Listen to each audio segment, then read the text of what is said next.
kadang kan kesabaran kita tuh fluktuatif.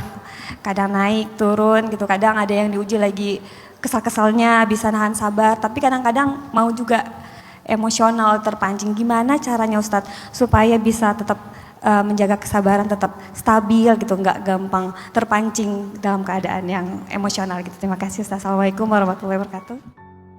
Nabi itu pernah mendefinisikan makna sabar. Kata Nabi, as-sabru 'inda sidmatil ula. Sabar itu di awal kejadian.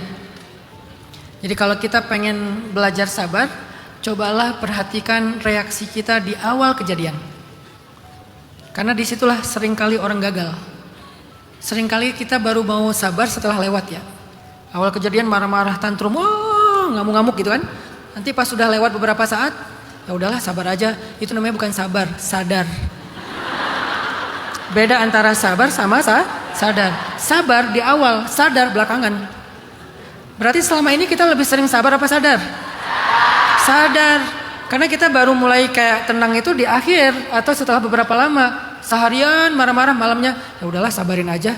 Itu bukan sabarin aja, sadarin aja. Kenapa? Karena kata Nabi, as-sabru 'inda sidmatil ula. Sabar itu di awal kejadian. Begitu kita mendapatkan sebuah perlakuan yang buruk, reaksi pertama kita itulah yang menentukan kita sabar apa enggak. Begitu kita dapat musibah, respon pertama kita itulah yang menentukan sabar apa enggak. Maka kalau pengen belajar sabar, fokuslah di awal kejadian. Kalau di awal kejadian kita bisa berhasil, insya Allah ke belakangnya itu jauh lebih mudah. Karena kita udah lebih tenang, kita udah sempat baca ayat hadis dulu tentang sabar, kita udah ketemu orang untuk curhat, kita dibantu sama orang-orang terdekat kita. Tapi di awal kejadian seringkali kita sendiri, kayak responsif aja gitu.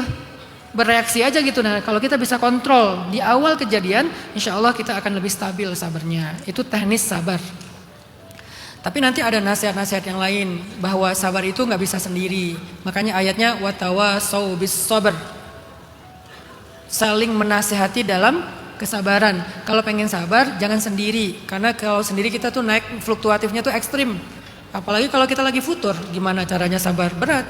Maka butuh orang yang bisa menguatkan kesabaran kita. Makanya ayatnya, ya ayyuhalladzina amanusbiru wassabiru. Wahai orang yang beriman, bersabarlah dan kuatkanlah kesabaran. Jadi memang harus ada yang menguatkan kesabaran kita. Itulah pentingnya bi'ah solihah, suhbah solihah. Bahasa sekarang circle positif. Itu pentingnya circle positif. Bi'ah dan suhbah solihah. Dia yang akan mentawasau bis sabarnya kita.